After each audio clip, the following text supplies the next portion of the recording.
Oh, the streets are cold and gray, but the fire in our hearts won't stray from the pitch where dreams collide. We'll stand together side by side. Oh, when the Spurs go marching in, when the Spurs go marching in, I wanna be there in that number. Oh, when the Spurs go marching in, from the north to Wembley's light, under stars we own the night, with every cheer and every song. We've been here all along. No one can take this from our soul. We're a part of something whole. Oh, when the Spurs go marching in, when the Spurs go marching in, I wanna be there in that number. Oh, when the Spurs go marching in, we've seen the glory, we felt the pain, through the sunshine, through the rain. Every step is ours to claim. We'll rise again. We'll play the game. Oh, when the Spurs go marching in, when the Spurs go marching in, I wanna be there in that number. Oh, when the Spurs go marching in.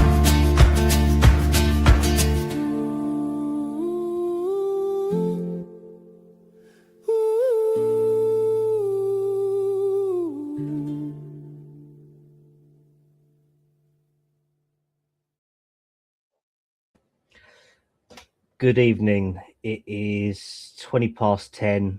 It's 25 minutes since the end of the game. I think we've been trying to put it off as long as we possibly can, haven't we, boys? Realistically, we are all very low. We are trying to get through this. Like every other Spurs fan tonight, there is nearly 300 of you already, and we haven't even started. Well, only just started, so thank you for joining us.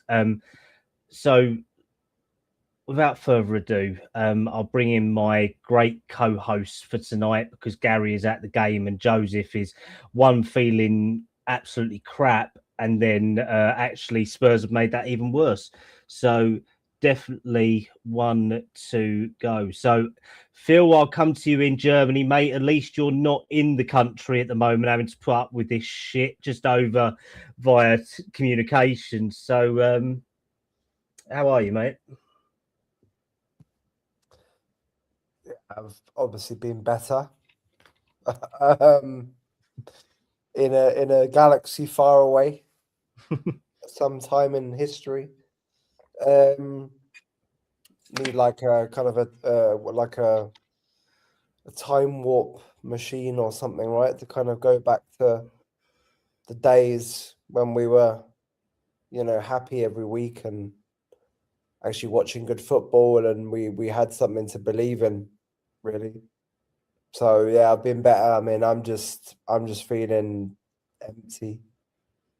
I just feel dead inside about the club, about the team, about the players. Just shocking. I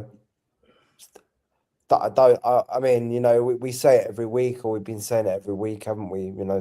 Ever since we started going down on this kind of spiral or not seeing much, and we were hoping that things were going to get better, and we kind of, get up for every single game, hoping that this could be the game where we click or where something happens. And I mean, you can't even make it up, even what happened today again, like the way that it happened with the goals and everything. I mean, you can't make it up. It's like being in a soap opera or being on like EastEnders, like a Spurs version of EastEnders, or I think I said it in the trap, like the Truman Show. Everyone's just like, it's like a social experiment or something.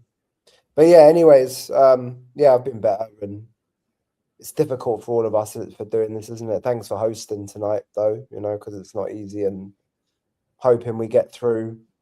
We can analyze it a bit and do a bit of therapy, I guess. No, definitely, mate. And Sire's just decided that he's not going to tank himself or throw himself out of a window. So straight away from the Midlands, it is Si from Brummy Spurs. Both the boys with me tonight are like me. They are teetotal at the moment. And Si has been realising that his AA meetings are no longer working for Spurs to get him through. So, Si, obviously you are dressed up to go to a funeral. I'm guessing that is Spurs' procession getting ready. So how are you, mate? Oh, yeah.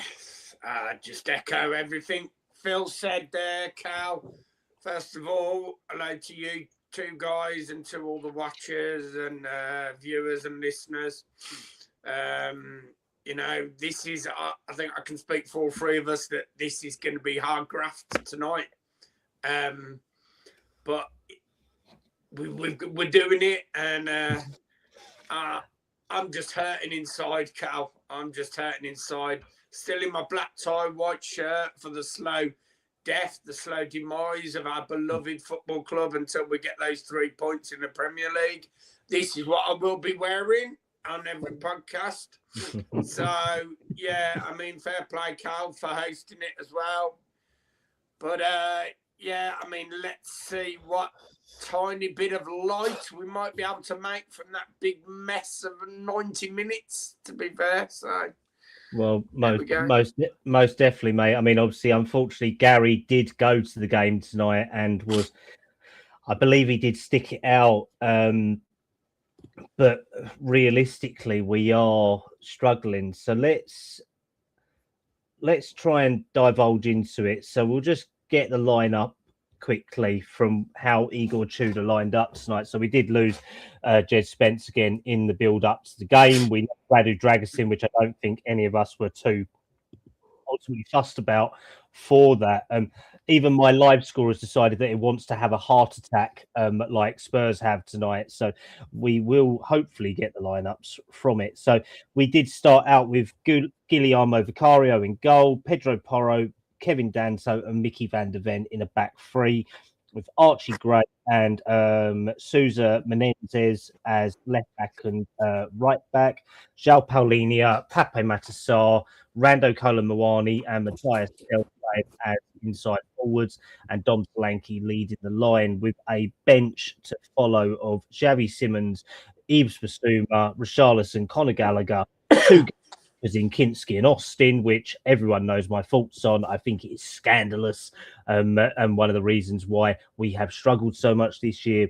Callum Molosesi, Rio Kyramaton and James Rodswell from our under-21 squad as well. Obviously, I don't want to cover the lineup too much, but there was a lot of speculation in the lead up to it. Potentially Kinski was going to be playing, potentially Dragusin was going to be out, Colin Mawani could have been dropped, Simmons being dropped, Richarlison playing. It was a clusterfuck, weren't it, Phil, the last couple of days in terms of us seeing who was going to be playing and who wasn't, realistically, mate?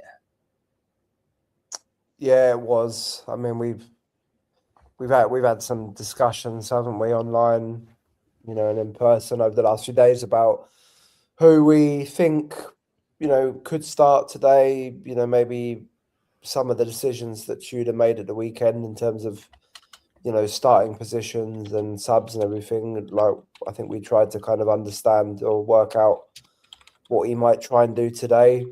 There was a lot of talk about, playing square pegs and square holes, right? Which for me was one of the main things as well. Try and keep it simple. Let's not try any, kind of innovative formations or, trying to turn, Porro into a left back or something like this, or a left winger. No, instead we've turned him into a centre back. Even fucking better. well, yeah. I was waiting for you to say that, so thanks for making it clear. I mean, you weren't going to say it. You made me look like a complete mug, like Tudor made us all look like mugs. I mean, there was days like we didn't know, did we? We didn't know. Obviously Sousa, I think a lot of people wanted to play today, didn't they? Just for the balance, and I thought Sousa should have played, games ago. Probably even when Frank was still there. Or, as I said, put Mickey van der Ven out on the left just because we always miss that balance. And well, look, I mean, he set up, didn't he, today? And I didn't have any clue like what formation it was before the game, because it could have been one of 4 or 5 different setups, back threes or back fours. And then just as the game started, kind of Sky gave their viewpoint on it, and then it became pretty clear, didn't it, that it was a 3 at the back or 5 at the back. And as you mentioned before, Pedro Porro not playing right wing back or right back, but playing right centre back. Archie Gray out on the right hand side. Obviously, Sousa started, which is fine. I think I was hoping on that. It was pretty clear, probably that Danzo and Van der Ven would be the centre backs probably. Obviously. Maybe we'll talk about Vicario separately again, as we always seem to, because he's just, oh my god, I cannot see Vicario anymore, man, in this team. I cannot see him in this team anymore. It makes me angry. I cannot see him there anymore. And there was rumours before the game that he wasn't going to start, and that Kinski was in yesterday. Even Football London. Ali Gold's sidekick at Football London posted it out today that he was basically getting dropped, and he played today. And I mean, again, yeah, look, it is how it is. It is how it is. Does anyone want me to shit on their evening a little bit more as well? Phil, a paper from Germany from you, Plettigov reported Luka Vuskovic is a candidate for Barcelona in the summer. Initial discussions with the player side have already taken place. Numerous top clubs want him. Yeah, well, the problem we have now is if we get relegated, he ain't going to want to drop down to second league, is he? If we get relegated, I mean, he's got a long contract. Theoretically, we could just keep him at Hamburg, right, on loan, and he can play with his brother there or something, on the assumption that we maybe get promoted, quickly. I mean, either way, whatever happens, if we sell him, we're going to make a lot of money out of him, right? But we want to see him play at the Lane. We want to see him, develop into this like truly world class, top of class, right, centre back that he's going to be. And it's all getting screwed up, isn't it? Like, at the end of the day, everyone wants him. Bayern definitely want him as well. They're all talking to his agent. They're all selling him like massive salaries and God knows what. I don't know what's going to happen with him. Like, who knows? We're going to have to see. Wouldn't surprise you with the ownership if they just accept a massive bid for him as well, and just move him on in the summer. He's never been part of the first time at Spurs. We're just making a massive profit again. My worry is, Phil, with that, sorry to interrupt, that I reckon you're right that they could accept an offer for him, especially if we go down, to recoup some of the money that we're obviously going to lose from getting relegated. So I wouldn't be surprised if they did let him go, to be fair. Well, would anyone be surprised? No, I don't think they would, but like, well, we'll probably have a fire sale if we go down in the summer, but let's move on from that. So, Si, we've got a nice couple of comments in the chat. I think Phil's covered the lineup quite nicely, to be honest, to vent a lot of our frustrations, especially with the clown in goal, as we class it. So, obviously, Spurs TV 897. Thank you for joining us, mate. Evening, lads. What can you say? Does Tudor have to go? Sell VDV in the summer and Vicario? I think he's probably summed up most of Phil's mind for the last 2 weeks, to be honest. Do you think that's fair? Yeah, I do. I'd get rid of Van de Ven in the summer and Vicario. I mean, I'm like Phil. I've been against Vicario for this season, the whole of this season, and towards the end of last. I just don't know what we saw in him in the first place. He offers nothing. I mean, does Tudor have to go? I wouldn't be surprised if he's still in the job. I mean, he played Sousa today, which we were all crying out for a bit of balance. I mean, the only place I think he went wrong was Porro and Archie Gray, but I think, we can't point the fingers at Tudor on this defeat today. I think, there's all the fingers have to be pointed to Van de Ven, to be honest. What he was thinking. As soon as he got sent off, that was it, to be honest. Mm-hmm. So, I mean, regarding Tudor, I'd still keep him for the Liverpool game and that. But, I'm not the one in charge, and they need to do something fast because games are running out. So it wouldn't surprise me if they did get rid of him. So. No, of course, mate, of course. Lovely to have some fans of other clubs in here as well. Genuinely, some who have felt the same pain as us. So, Paul Foz, hopefully I got that right, mate. Genuinely for you lads, it's a horrible feeling, but if the fans can rally round, you can drag them over the line. Thank you from an Evertonian fan there as well.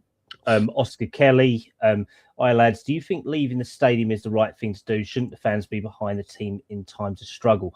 Phil, what's your thoughts on this? Because obviously we had a lot of reports from a lot of friends of ours across different group chats that there was mass walkouts today. We've seen pictures online as well. We've obviously heard from Gary, Travis, Spurs diehards as well, people like that. So do you think it's right to walk out, or do you think it's just people have just had enough? I'd normally say it's not the right thing to walk out. You're there to support the team. You're there to create atmosphere. You're there to sing if you like singing, or just watch the game and appreciate hopefully the football. Right, that's what you've also paid your money for to do. Probably meeting up with people there as well. But I think I've only ever left the game early once, and that was probably 5 minutes before the end. When we've been losing quite significantly, right? Literally just to get a bit of a march on the tube at that point. I think the only one I walked out on was Stellini against Bournemouth all them years ago and all that when we lost like 4-1. The thing is though, is that like where we were and how it happened in that first half, right? Obviously them getting the goal disallowed, then us scoring, and then suddenly just after that, obviously the red card from nowhere kind of thing, and then the equaliser, and then the other goals, in injury time, kind of in slow motion almost somehow. We've been there, we've seen this before. I don't blame any of the fans for wanting to leave. If anyone left at half time, so be it. You can make your own decision, right? You paid the money for it, but like if you're too stressed in the ground, or if you're so angry, right, that you've just had enough, and you'd probably try and analyze it maybe a bit and say, oh, should I stay? Should I go? But at the end of the day, it's football's and sport is an emotional thing, isn't it? And you can just get so angry or so frustrated either at the players or at the ownership or whoever, and just decide to leave. I don't hold it against them. I know people that left today. Fair play to the people that stuck it out.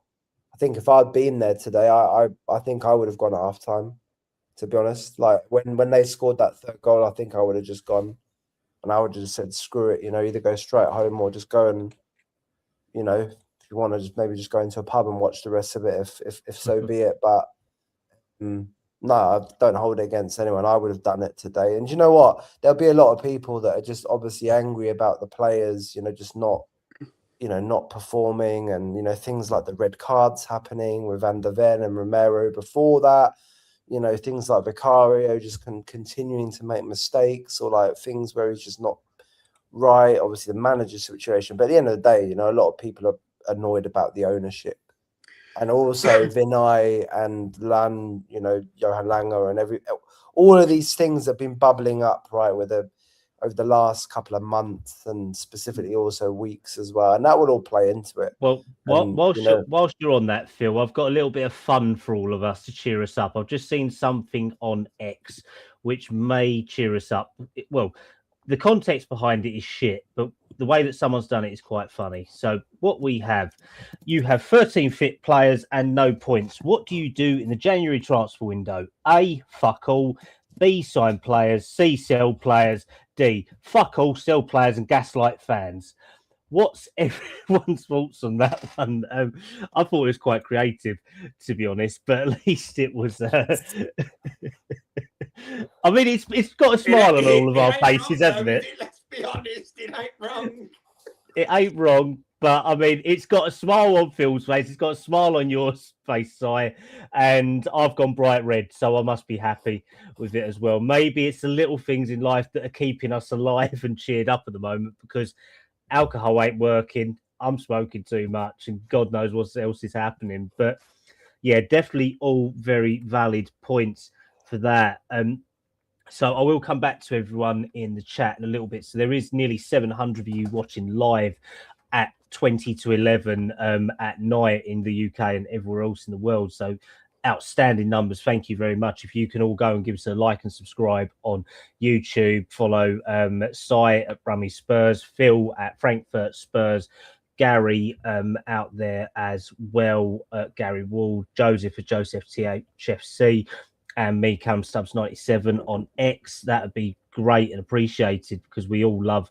Well, we say we love doing these. I think we love it as doing a podcast, just not about Spurs. We are considering probably doing podcasts about something else, but that will be for another day. So let's jump straight into it. So on Carl, we go for it, mate. Do podcasts on movies or something, because I know Gaz loves movies, about something about comedies or something like that. True. Yeah. Although I think we're already doing a podcast about comedy at the moment, aren't we? Well, let's put it that way. You're definitely not wrong, mate. I mean, I'd rather do it on sci-fi, to be honest. I'd rather podcast about Star Wars or something like that. It'd be more fun. Let's put it that way. But we have signed up to do a Spurs podcast, so we will keep it Spurs orientated at the moment. But good friend, someone on X, Tom McBride, thank you, mate. Obviously, Man United have been there, seen it, done it with this over the last couple of years. So thank you for backing us on that one, mate. Billy, wondering, do you think it was right to get rid of Thomas Frank? It was probably right not to get Thomas Frank in the first place. Let's put it that way. So we've been in this shit since October. Realistically, this kind of result and run of games makes you want to I'm afraid I'm not going to read that out, Spurs TV. I've just read that. We do love that, mate. It is a funny comment, but I cannot read that out live. If anyone in the chat wants to go and have a laugh about that, show your partners. Don't show your parents, though. Have a laugh with your brother and sister over it. But definitely, probably Vinay is doing that with Johan Langer at the moment, if we really wanted to say that live. King's Savvy Sayer, I still feel we'll be okay in the end with our injured players coming back. You never know in football. No one expected Forest to draw yesterday. Completely right, mate. Hopefully, if we get some people back, it would be the right people coming back. If it is, just say, Radu Dragosin coming back, then we are up shit creek without a paddle. And I think I would rather stay under the creek drowning. Beads 2000, shout out to Gazdale, Koff and the boys that stayed till the end of the night as well. Obviously, yeah, big up to everyone who did stay at the stadium tonight, but we feel your pain, guys. So hopefully we can bring some therapy with it. I know there are other channels live at the moment, so we really appreciate everyone's comments. We will just put Spurs Kings or Spurs TV just up one more time, just to give everyone a bit of a laugh and a cheer up as well. Right, so let's jump into it, because I know we are already nearly at the half-hour mark, and we said we only wanted to do half an hour, 40 minutes. We ain't even got into the game yet. So we get to, what do we have? We'll jump straight ahead to the 29th minute. And Ismail Assar goal ruled for offside. So, Phil, obviously, there was a lot of controversy over this one. There was calls for onside, offside, poor build-up play, a foul in the build-up as well. And then, obviously, Sarr hitting a ricocheted ball that went over and once again bounced your favourite goalkeeper who you rate in the world. Yeah, it was Poor. it was poor from all sides though, wasn't it? Like he looked offside in live, but that was probably just due to the terrible defending as well, really, because he was kind of like just clear, right? And yeah, just poor around, right? And I think when they drew the lines and stuff, it looked like it was literally his nose that was offside, or like the tip of his nose. You know, look, if in the old days or even before VAR and stuff, I mean, I always used to say, look, just give the benefit of the doubt to the attacker, you know, like they used to do. I mean, look, we were lucky that the goal got ruled out, but, you know, it was terrible from us as well. And they finished it off pretty well, you know, as well. And, you know, at that point, it was kind of like a bit of a shot in the arm, really, for us. We were very, very lucky because at that point we thought, oh, this was going to be the start, isn't it? This is the start of the first goal, and then it's going to be 2-0. You know, again, an easy goal kind of scored, like a really soft goal given away again. Defense all over the place, you know, same old. But look, we were lucky to get away with it, and well, we did. We did actually. You know, we made the most of it, didn't we, after that? Briefly. Well, yeah, exactly. So, I mean, we will jump straight off of that because Phil's covered, I think, everything that we want to talk about. It took a shit ton of time to confirm that goal was offside. So, Si, I will give you the one nice moment of the game because I know how I like to make Phil's life a living hell and to see him squirm sometimes live. So, Si, obviously, on 34 minutes, Archie Gray has some lovely skill around the box, manages to keep the ball in the actual pitch and then lays it off for Dom Solanke to score his first goal in, I believe, about 3 or 4 games since Man City. So, I mean, what do you make of that? Because Archie was one of the only ones I think that any of us have had any faith in, haven't we, recently? For me, Carl, Archie Gray was head and shoulders above any of our other players today. He's the only one who seemed to be driving through the pitch, driving past the Palace players. And, I mean, when I saw him in the corner with the 2 Palace players there on the edge of the corner of the box, I thought, well, he's not going to do anything here. But he managed to wiggle his way past the 2 of them and then whipped in the cross. And Dom Solanke there had a simple tap in, didn't he? I mean, you wouldn't have put your money on that at the start of the game, Archie Gray doing something like that, to be fair. So I just wish some of the other players had give the heart and the drive that he has, and he's prepared to play in any position for us. So I honestly thought, in fact, I was in a WhatsApp group of my supporters club, Dudley Spurs, and someone put, our luck is changing, a disallowed goal, and then we go up the other end and we scored, our luck's finally changing. How wrong could we be, Cal? I think your mates need to stay in fucking Dudley, mate. Let's put it that way, because they're just jinxed the freaking lot of us. There's over 700 of us watching here, and we're thinking some bastard in Dudley Spurs has proper sunk us down after one good bit of happiness in weeks. But I mean, to be fair, I slightly thought, oh, for once we've capitalised on a moment that actually went for us, and we've gone up the other end and scored. It's not often we've done that. So I did start to feel confident, but then Van der Ven just decided to wipe that confidence completely out of every single one of us, didn't he, to be fair?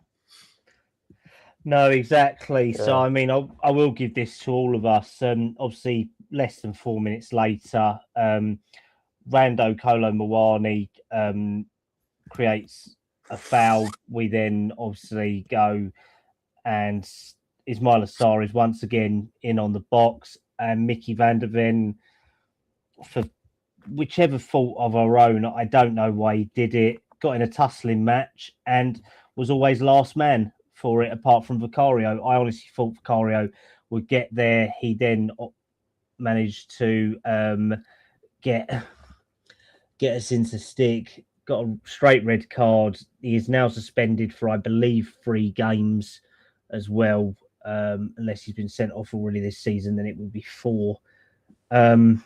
It's just is it 3 or is it just 1? Like, is it automatically 3 now, or is it just 1 because it wasn't violent conduct or anything like that? True, it may. I think I've got a feeling. Luckily, let's say that, and that is a mini positive. I've got a feeling it might just be 1. Well, I think hopefully, it's just 3 if it's like a violent, like a bad foul, like Romero's one, kind of like going in 2-footed or something, or punching someone or putting your arms around your hands on someone's throat. I think that if it's violent conduct, I think it's 3. But I think that's what our manager needs to do to all of our bloody players at the moment, just to get some sort of reaction from them. I have seen that. Yeah, I just had a quick look. It could possibly be just a 1-match ban for the because he got sent off for last man, didn't he? Being the last man, denying a goal scoring opportunity. So yeah, it might only be 1 game, which is better than what I was thinking, to be fair. Well, he'll miss Liverpool, the money though. So I guess Romero's back, isn't he, for Liverpool? Well, yeah. I mean, with that goal though, well, with that incident and stuff, is that Mickey's stupid, right, for allowing himself to, to kind of get engaged on that. I know he probably just did it as a automatic reflex and stuff, but he was way behind. He was already wrong-sided, like you're saying, Phil. He was already in the wrong position, so he was trying to make up ground for his own fault. So, and realistically, it didn't work. The commentators were saying they reckon he got caught out because Strand Larsen beat Danso, and he was expecting Danso to win the ball, but you can't be doing that. You can't be expecting. You got to be concentrating on your own game, haven't you? To be fair, and he was just, and like you said, Cal, I think it was Vicario was going to get it. I mean, though, to be fair, though, based on what we expect from Vicario, I don't think that guy could really inspire even his own players, let alone the fans. Yeah, and true. This is the problem. But he couldn't argue. He couldn't. There's no way he could have argued. No. You can argue with that red card, can you? There was no review on it. I don't believe anything like that. So it's a straight red. There's no ground. If the problem is, if the club appeals it, and if they had the common sense to, they won't. They could give us a 3-match ban for wasted time. They could up the ban under legislation. So. Yeah, it's ridiculous. So obviously Ismail Assar scored the penalty. Not much that could have been done about that. That was Palace's free hit to get back into the game. We then make 2 changes with Sousa coming off, being on a yellow card, and losing Rando Kolo Muani, who apart from did a lot of running about and falling on the floor and a lot of fuck all as usual. This only my personal opinion. I think he is completely and utterly shit. He is useless now. Just a waste of a player. I would have rather have played the pigeon today, if anything, to be honest, or Xavi Simons. Yeah. To be fair, Cal, that was what I know you spoke to Phil earlier about the lineup, but that was the one thing that I would have preferred to see was Richie starting instead of Muani. Yeah. To be honest, but he just huffs and puffs. The problem is with Muani, he huffs and puffs. He looks like a player that's not interested. He just walks around like he owns the place. And in all honesty, he hasn't proven anything in the last 2-3 seasons since Frankfurt. So good luck if he gets in that World Cup squad, because I don't know who the French manager is now. Is it still Deschamps? I think so. I think it is, yeah. If it is still Deschamps, then if he does choose Rando Kolo Muani, then he probably needs a lobotomy, to be honest. I mean, literally, it would be like that. And I mean, a good friend of all of us, Cam, as well, saying, to be fair, half of our players seem very disinterested, but Muani generally couldn't care less. I think it's completely fair, mate. And realistically, So I will bring Cam's next message up. Both open play goals, open play goals Palace scored was so stupid and poor. Obviously, we made the 2 changes, and within a minute of that happening, Adam Walton plays an assist of everyone who could have scored. Jorgen Strand Larsen, who was completely dead at Wolves, and yet has more goals than most of our forwards since January. Does anyone want to come in on this one? Because to be honest, I don't think anyone really cares less. It was the beginning of our downfall, wasn't it? Free for all. I think the players, what was it, like the 47th minute, was it, or something, that they took the lead? Was it 8 minutes of injury time? I don't know whether, I just think the players might have been shutting off, hoping for the half-time whistle. It was just bread and butter for Crystal Palace. It was so easy. Just the defending was poor, but it's been poor all season, hasn't it? To be honest, so. Well, exactly. They lost all control, and they lost their heads again after the red card and the equaliser. There was no organisation at the back. After Mickey went off, Palino at the back there, and Porro and Danzo was all over the place, to be fair, tonight. I think that was probably Danzo's worst game for us so far, personally. He's had some really good games, actually, where he's, been dominant, but today he was all over the shop. But, it also showed that Wharton played really well today, I thought. And he was running our midfield, running ragged. His passing, his dribbles, his interceptions, everything was on point, and it was just another kind of slap in the face a bit, really, and also evidence of what actually, happens if you go out there and, put a bit of money on the table to try and get a better player in. And we know that we've been interested in Wharton. I mean, we're going to have no chance getting him, now, right, at the end of the day, this summer. There's going to be other clubs in for him. But imagine if we did have someone like him, in the midfield. That can help to transform teams, how effective they are. And he's been running their midfield, for the last couple of seasons now. But he showed up, and he brought those that it was his pass, wasn't it? For the goal before, and then it's just like other teams benefit from our errors and our misfortune and giving the ball away. Which goal was it where Tell, who actually before that I thought he was one of our better players, because at least again he was trying things. I think it was Sarr's second goal. Yeah, Yeah. got dispossessed in midfield, and Adam Walton picked it up and then played it off to Sarr again. It's just poor mistakes, simple errors, which are causing trouble. But I am just going to give a little bit of context. Igor Tudor says he believes more in Tottenham Hotspur than he did before. After this game, I believe more than I did before. Does that mean that you believe in us getting relegated, staying in the Premier League, that you're the wrong man for the job, that you shouldn't have the job, that the Bald are brain dead, that all of us are delusional idiots for supporting Spurs? What do you believe in more than you did before? Because fuck me, none of us know what we believe in. Let's put it that way, do we, boys? And I think we all look like we are ready for bed, but want to sort of kind of have a laugh. But yeah, so Phil, sorry to cut across you. So obviously Matthias Tell's dispossessed in midfield. Adam Walton picked up the ball, played it into Ismaila Sarr, and he once again put the ball into the net. I mean, realistically, all 3 goals came from poor play, poor errors by us, weren't it? We've been doing it all season, and it's been getting worse. Let's be honest, Palace, they have been a very good team, obviously under Glasner.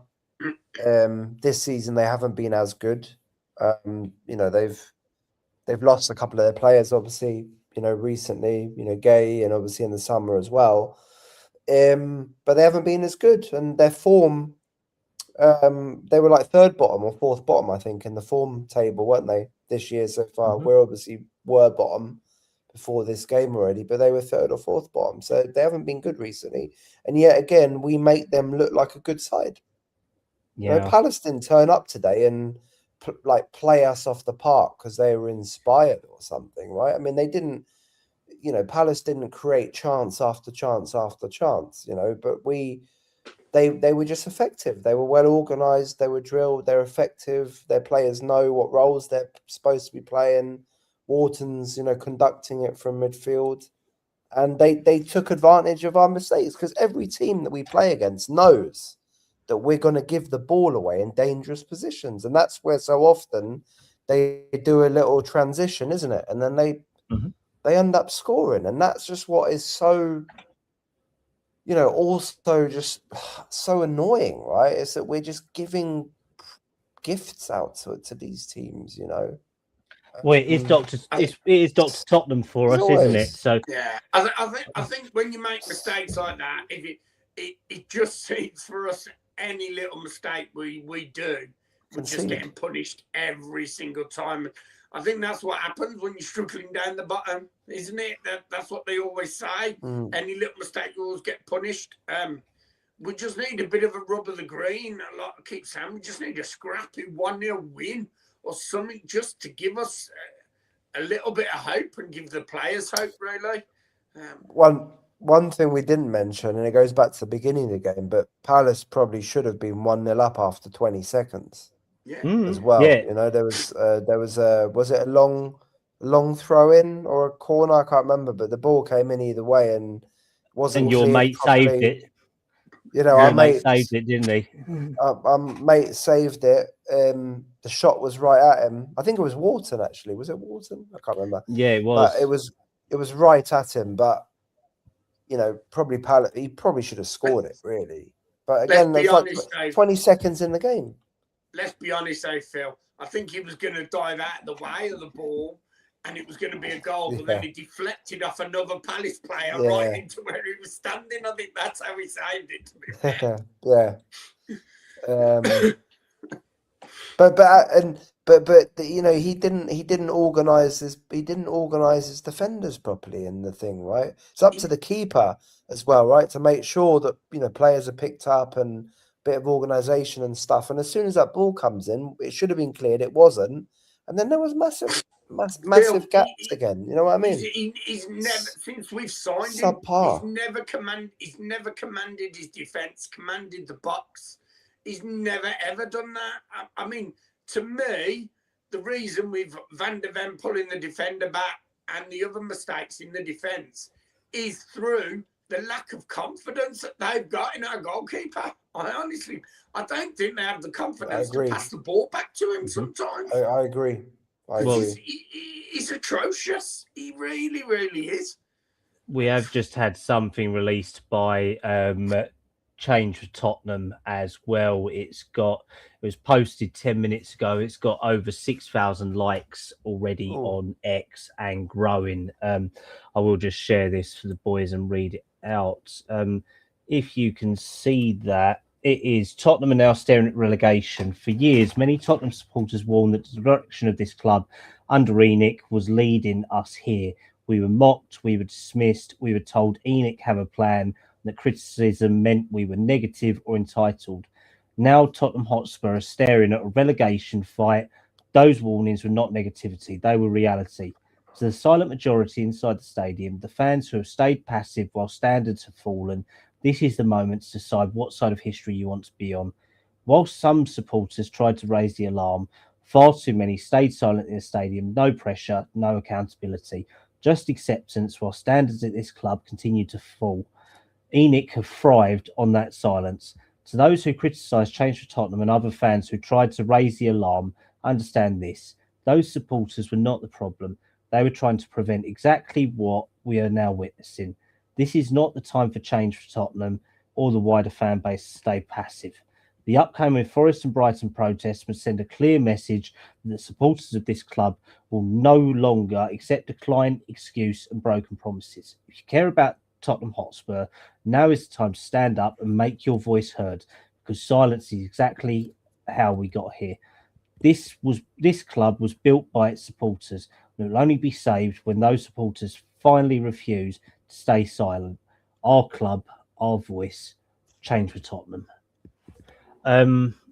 Strong words. I think that what they are saying, and I have to put my hands up and say that definitely the more they speak and the more we see every single week, it's becoming apparent now that we have tried and we have tried and we have tried to back the club, but it is definitely losing it now. And I know that me and Phil, we look at each other and think, fuck me, what was we talking about on all these podcasts earlier in the season? We were trying to keep the faith, but our faith is gone. Another one with Dom Solanke as well, speaking to TNT, just had a big conversation. We know the position we are in is definitely not where we want to be. So we need to figure out how we are going to get out as soon as possible. We know there's been difficulties, but we're not in a position to make any excuses anymore. We need to do the job on the pitch. It's easy to say we want to be better, but we want to be better on the pitch. We need to fight and realise the position we are in. We know the club is not used to being in this position, so we need to understand it and understand it's not going to be easy, and we need to fight every single game, every single minute to make sure we improve. Carl, words mean nothing, actions speak louder. So once we see it, then I'll believe they're taking it on board. But they're saying this after every single result. They've said it since the start of the year. We haven't won one league game all this year. They're just empty words until we actually see it on the pitch, to be honest. No, exactly, mate. Exactly. So we've covered the goals. In all honesty, the second half was about as useful as a chocolate teapot in the sun.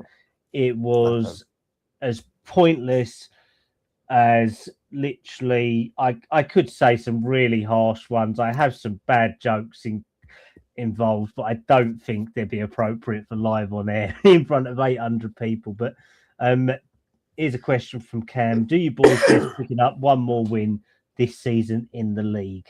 I see us picking it up. I don't know where. I think we will. Dare I say it? Forest, we need to win that one. I think we're all resigned in the Liverpool game that we're not going to get anything from that. But will we even have half a squad for Liverpool at this rate? Let's put it that way. Van der Ven's out, Romero's back, and all that. But here's a question, guys. I bought 2 tickets for the Atletico Madrid home game. I've requested a refund because, to me, the Champions League games, it's null or void. That's not important. What's important is our Premier League survival. Do you know what I mean? I don't want to go to that game and try and celebrate if we beat Atletico Madrid because the players are trying harder or whatever. I want, it's the Premier League or nothing now. It's got to be to the point. Exactly. The second up. I mean, you mentioned Igor Tudor's comments again. I was going to come to you. You've just posted a quote, haven't you, mate? Can you read that out for us? Yeah. So Igor Tudor's basically said, quoting him, "It sounds strange, but I believe more after this game than I did before. I saw something. The boat is going in the direction I need it to go. Who is in the boat can stay. The others can leave the boat." Great. So we're on the fucking Titanic. We're going towards an iceberg, and literally we've already hit the iceberg, Cal. Well, yeah, at least us three can get in the life preservers and the lifeboats and all that. These bastards can freaking stay on there. Let's put it that way. They're going down with a ship.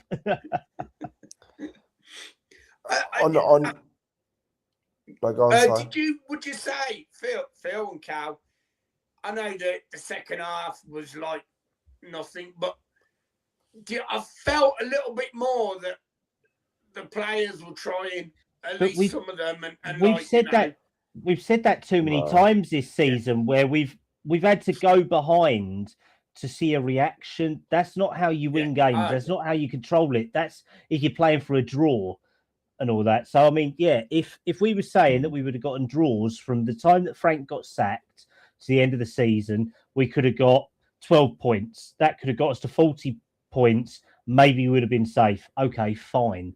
But we can't even do that now. We need to have reactions from the start. And I think Phil would probably echo me in saying that what we're seeing, this isn't our Tottenham, is it, mate? This is as far away from what we have as possible.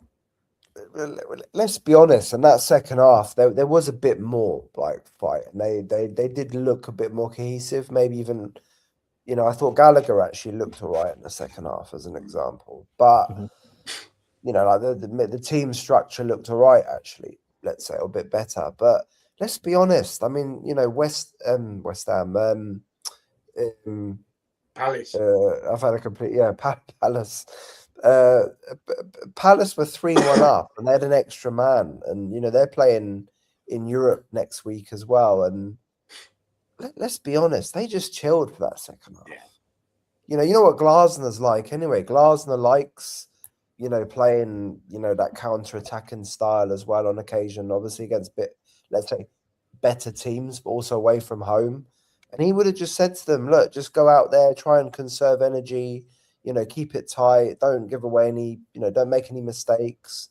And we'll probably nick another one on the break anyways, right? Because, you know, because Spurs are so leaky and so poor. So, you know, like Palace were in like first or second gear in that second half.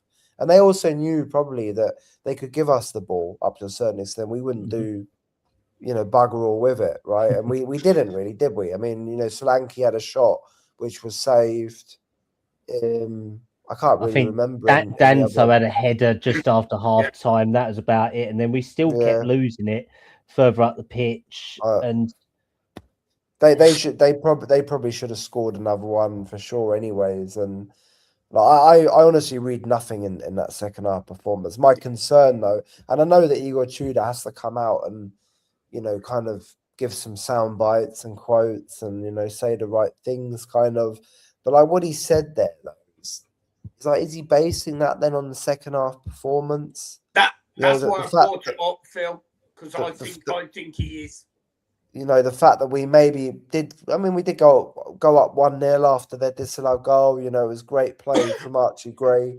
Big shout out to Archie Gray, by the way. We haven't talked about him. He was clearly our best player. And you know, should we do a little segment on Archie? Because I think that's one of the only things that will cheer us up. Because I mean, Cam's very kindly posted the remaining games in the chat, so I will just read them out quickly just before Archie. And next 6 games: Liverpool away, Forest at home, Sunderland away, Brighton at home, Wolves away, Villa away, Leeds at home, Chelsea away, Everton at home, plus then Champions League games against Atletico Madrid in there.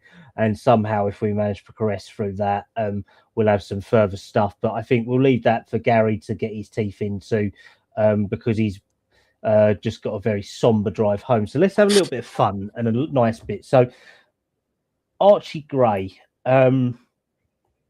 this guy's one of the only people who at 19, I would give him the captain's armband now. Realistically, I think the guts and guile that he is playing with is ridiculous, and definitely someone who needs to be playing for us every single game, to be honest. Si, what's your thoughts? Yeah, love him, Cal. I said earlier, like head and shoulders above any of our other players today for me. But let's give him a game in his natural position. Yeah. You know what I mean? I mean, when we signed him, I had someone, a Leeds fan, tell me, you have signed a top quality player. He couldn't rave about him enough. And he is. He's just living. I think when he joined, he was last season. He played in many positions, as we know, covering for all the injuries. And I just think Bergval's performance last season sort of overshadowed Archie Gray. Archie Gray went under the radar a bit last year, perhaps because of that. But this year, the whole season, he's been head and shoulders our best player. And yeah, I just want to see him in his natural position. Or could he have played Porro played right wing back? Could he have gone in that third centre back role today instead of right wing back? Perhaps. I don't know what you guys think. Yeah, I think so. I think I would have had him right centre back instead of Porro, and then tell Porro to get as far forward as possible and just again get his crosses in, because he probably is our best crosser generally, isn't he, Porro? His passing is quite good, long balls and stuff. Ironically, obviously Archie created that goal, didn't he? Because he was like far forward and he went along the byline. But Archie can just play where he'll play anywhere, won't he? And he'll put in a good shift and a good performance. But yeah, like he would have been better today as a right centre back for sure, because he could have come wide. Then he could have taken the ball a bit out of the fence, strode out a bit as well, strode out a bit.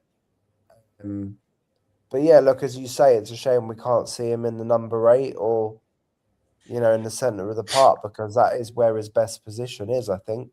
And I just hope that we, through all of this nightmare kind of, that we're going through, I hope that he kind of can also stay, happy and satisfied enough, not happy, but you know what I mean? Like if he can just feel comfortable in the club and with his development and everything, there's going to be a new manager, another one coming in. Well, who knows? Maybe we're going to have another one, obviously, before the end of the season, but there's going to be a permanent one coming in the summer, and he's had 2 very kind of crazy years at Spurs, really, hasn't he? He's like seen how many defeats is it now? 36, 37 in the league in 2 years, which is just, can you imagine that? Like if you would say in the next 2 years, your football team is going to lose 37 times. We're not even done yet, right? We're going to go over 40 probably over 2 years. I mean, that's just absolutely insane, isn't it? Like you can't even imagine that. But every player that's going through that, so every, like this is the, like last season with the cup win, like a lot of fans were saying, oh, that cup win is going to change, the mentality of the players and it's going to turn them into winners, right? Because you know what it's like to win something.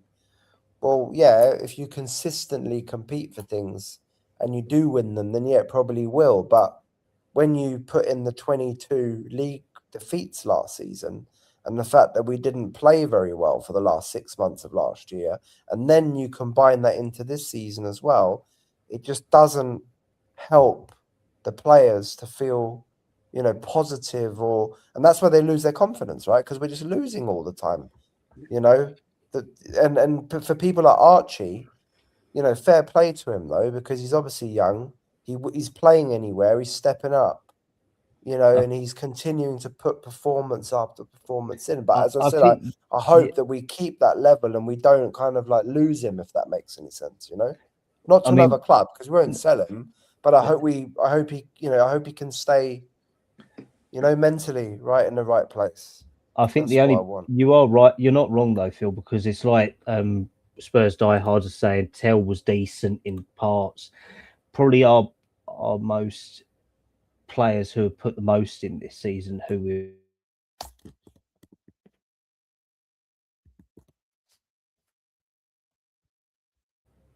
and Bergvall. So realistically, we definitely have to bear that in mind going forward, that realistically it's very difficult to keep going with that. But I think on that note, unless anyone wants to go anything else, I think we all need to go to bed. I mean, there is nearly 900 of you watching live, which is amazing. Lots of friends of the show messaging tonight. Yeah, Phil? I was just going to say, just before we go, like, what do we think about Tudor now? Like, do we assume we're sticking with him for Liverpool? And the Champions League, I guess, or do you reckon there's a chance that the club might make a decision on him? I think I need to sleep on it, to be honest. I think my brain has had enough of Spurs for one day, if you get what I mean. I think he'll still be there, Phil. I don't reckon they'll get rid of him yet. No, I agree actually, and I think that they will still see there to be like some, you know, mitigating factors still probably as well. You know, like with the red card today. Mm-hmm. You know, I mean, he can say, right, you know, whether it's just obviously kind of pleading with his bosses or trying to justify, you know, him staying in the role, but he can genuinely say that, you know, we did go 1-0 up, and we at that moment we looked all right, you know, and then we obviously got the red card, basically gave them a gift of a goal, and then kind of imploded, you know. To be fair to him, like I agree. I can't see the club making a rash decision on him. Also, bearing in mind that they didn't make a decision on Thomas Frank for so long as well, you know. Phil, if he was going to go, I reckon it would be if we don't beat Forest. I reckon they'd get rid of him then if we lose that. When is Forest actually? Is it end of the month or is it like 20? Yeah, it's after the Champions League home game against Atletico. Well, it will be an interesting setup for that. But I think just last one from me. If anyone does want to go and see some players who do care to play for Spurs, Spurs under-21s are back in action tomorrow night at Stevenage at 7 o'clock. Myself and Gary will be there from 6 o'clock. We will be having a nice burger and some spicy chicken down there as well. So that should cheer everyone up who goes. Hopefully we can get another win for that. But obviously to the 900 of you who are watching tonight, thank you very much for that. So Si, obviously always a pleasure, mate. Thanks for coming on. I know it is without drinking, which is quite a shock for you on that side, but where can everyone find you, mate? Yeah, very true. Without drinking and a streaming cold as well, but you know, talking about Spurs is important, especially as a therapy session at the moment. Yeah, can find me on X at Brummy Spurs. Please come along and follow me. I'll follow you back and we can have a good chat about Spurs because that's what I love to do. And I'm also event coordinator for Dudley Spurs for some Legends evenings. So got one coming up with Pat Jennings. He was proud to wear the shirt. There you go, guys. That'd be a top night. Yeah, that should be a good one, to be honest. So Si has decided that his internet has finally given up. Looks like we've got an Arsenal fan in the chat as well. Thank you, Isaac X. So thank you for that, mate. Be nice when City wins the league ahead of you guys for that one. But Phil, obviously, pleasure as always to have you on, mate. Thank you for doing it. It is nearly 12. Well, no, it's nearly 1 o'clock at home for you now, isn't it? Yeah, it's fine tonight. I mean, I don't think I'm gonna get that much sleep anyway. I'm gonna have like Spurs induced, you know, crazy nightmares or whatever. Probably end up doom scrolling a bit of X as well after this, as you do. But no, a pleasure to be on, albeit in trying circumstances. Shout out, you know, to you for hosting as well, and great to see you on site as well. And you know, I hope Gary's, our leader, is doing okay, and we'll see him next time. And yeah, look, I mean, check me out on X. I'm at Frankfurt Spurs, and yeah, I'm gonna start posting a bit about you know, working on a supporters club as well. Actually, you know, I'm involved on a German supporters club, South Germany Spurs, where I'm on the board, and we're gonna start trying to organize some kind of Legends evening or visit or something as well. I think we're going to try and get Stefan Freund, possibly. Obviously, doesn't live that far away from us. We can probably coordinate something. But yeah, I hope everyone got some therapy or is getting some therapy. And next up, Champions League, isn't it? Yeah, Tuesday. So obviously, Yeah. Si's refunded his tickets. Phil and me will be stuck here, probably podcasting afterwards. I don't know whether Gary's going or not, but I think it's the away leg first, the isn't it? first Away game's leg. away. It's in Madrid, yeah. Also, most likely we may be here next Tuesday or Wednesday discussing that post game for it. Yeah, so obviously it's 11:20 in the UK at the moment. God knows where. Well, 11:20 in Essex at the moment. I don't know what clock Si's working on because we don't know he don't know which way's up half the time. Phil's on a 12:20 in Frankfurt as well. Obviously to everyone who's driving back from the stadium, have a good travel back. There is a number of other channels who are still going live at the moment. Good luck to them as well tonight. But yeah, if you do want to check me out, I'm Callum Stubbs 97 on X. Obviously, a massive thank you to all 900 of you watching tonight, and thank you for joining us. And that is going to be hopefully us saying, "Come on, you Spurs!" Hopefully in the Premier League from next season and not in the Championship. So obviously, good night and have a good evening, guys. Go on, you Spurs.